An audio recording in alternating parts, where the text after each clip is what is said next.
Salut à tous sur ma boîte tech, bienvenue pour cette nouvelle vidéo. Aujourd'hui on va parler de la Brio 4K de chez Logitech, une super webcam.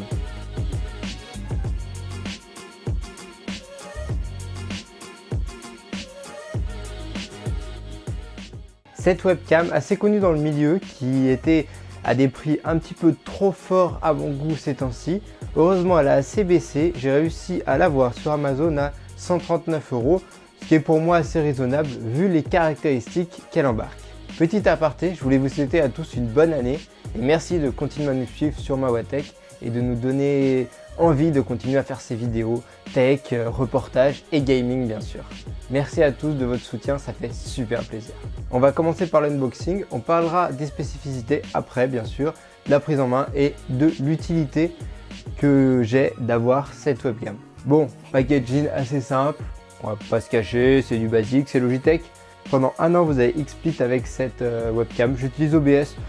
Pour moi ça me suffit largement pour ce que je fais aujourd'hui, peut-être qu'un jour je basculerai sur XSplit si vraiment je fais beaucoup plus de stream.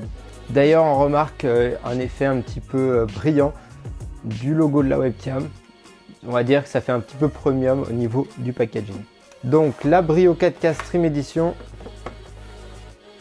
Alors, boîte noire, ok. Là direct, ils nous mettent direct sur la webcam qui est... Oh elle est lourde, elle est assez lourde, je pensais pas autant. On va enlever ça.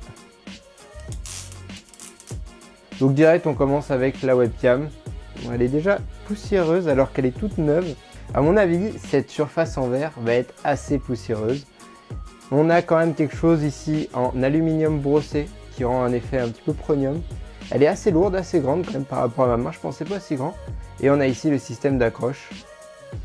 Ici, voilà, qui permet d'accrocher à n'importe quoi. Bon, elle est sympa. Première vue comme ça, c'est cool. Alors, qu'est-ce qu'on a dedans? On a un câble, donc c'est un câble USB-C vers USB basique, donc 3, USB 3. Ici, on a une pochette de rangement. Ça, c'est vraiment un plus. Ils sont pas obligés, mais ils le font. Logitech, c'est cool de nous proposer une petite pochette de rangement pour la transporter.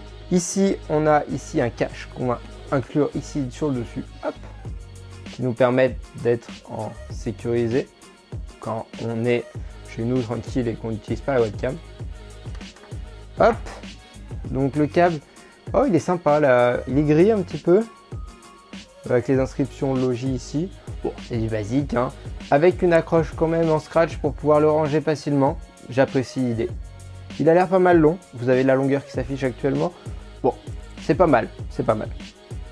On a bien sûr la notice qui nous explique vite fait comment elle fonctionne. Et du coup, on peut enlever ça juste en tirant.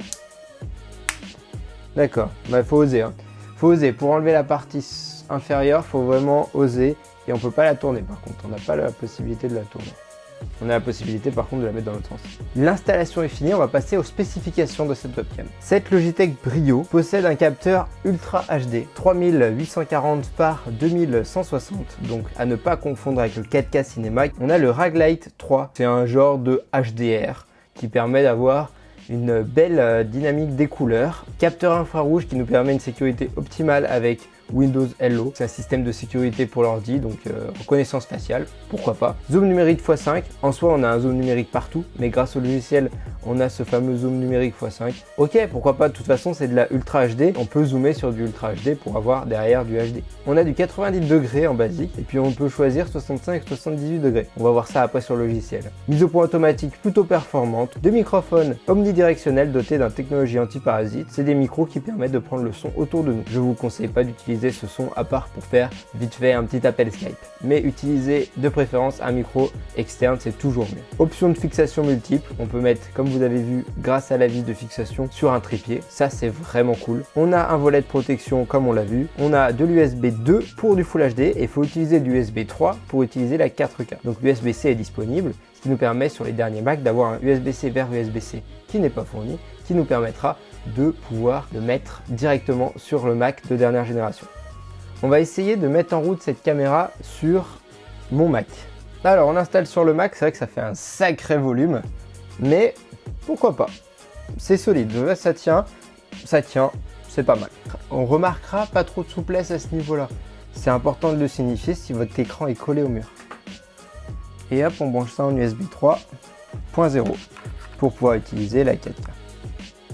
On arrive donc sur le logiciel Logitech G-Hub, qui est le logiciel Logitech que vous trouverez dans la description, car a priori pas de CD.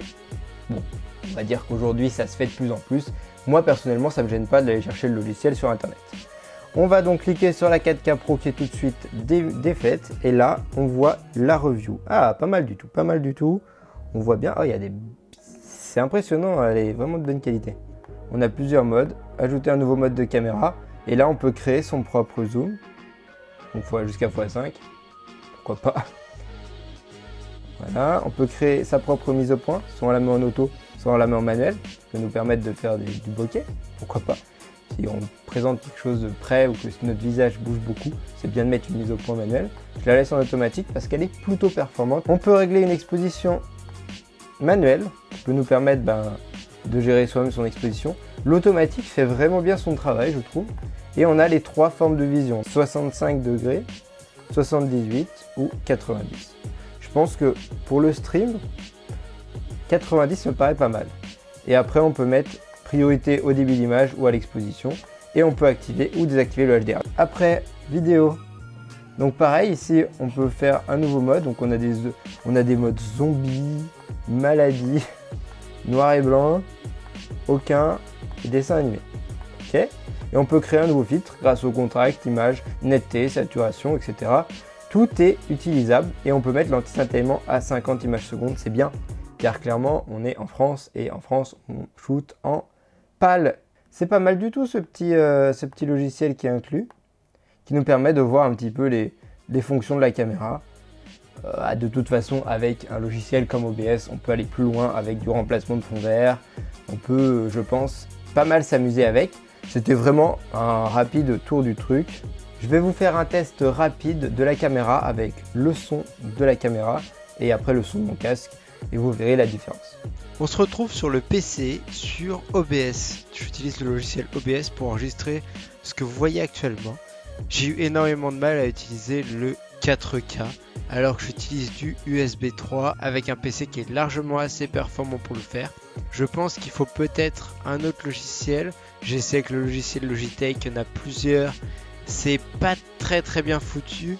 Ce qui nous intéressait, c'était de savoir la qualité de son et puis vite fait de l'image. On est du coup en Full HD 50 images par seconde. Je voulais pas utiliser la 4K car c'est horrible. Il y a de la latence et de toute façon, je vais pas vraiment m'en servir de la 4K. Ce qui m'intéressait, c'était 1080-60 fps et le fait de pouvoir cropper dans l'image en gardant cette définition du coup de Full HD.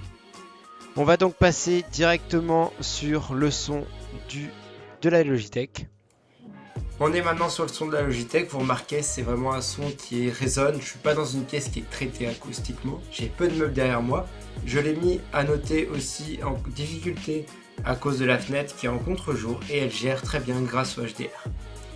Je pense qu'on va passer au dernier point de cette vidéo qui est pour moi très important pour que vous compreniez pourquoi j'ai acheté cette Logitech.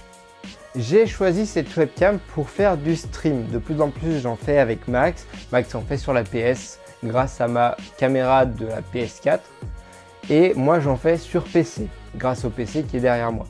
Ce que je fais, c'est que j'ai souvent utilisé mon Avermedia qui est un acquisiteur vidéo avec le GH5 qui me filme actuellement pour avoir une bonne qualité vidéo. Or, ça utilise beaucoup de performance et puis le GH5 de toute façon n'est pas fait pour ça à la base. Donc ce que j'ai fait, c'est que j'ai préféré investir dans une bonne caméra pour vous proposer des lives d'assez bonne qualité et peut-être du fond vert de bonne qualité. On va voir ce que ça donne petit à petit.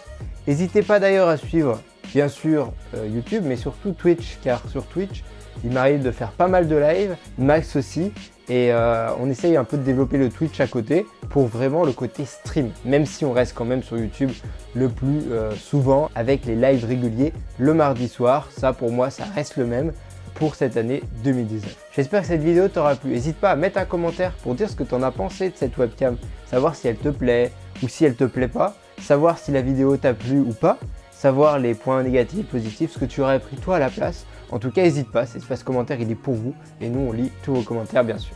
Si tu as aimé les vidéos, n'hésite pas à mettre un pouce bleu, ça fait toujours plaisir, c'est sûr. N'hésite pas non plus à t'abonner si ce n'est pas déjà fait, à mettre la cloche pour être notifié. Et puis plus qu'une chose à te dire, ciao, bisous, bye et salut.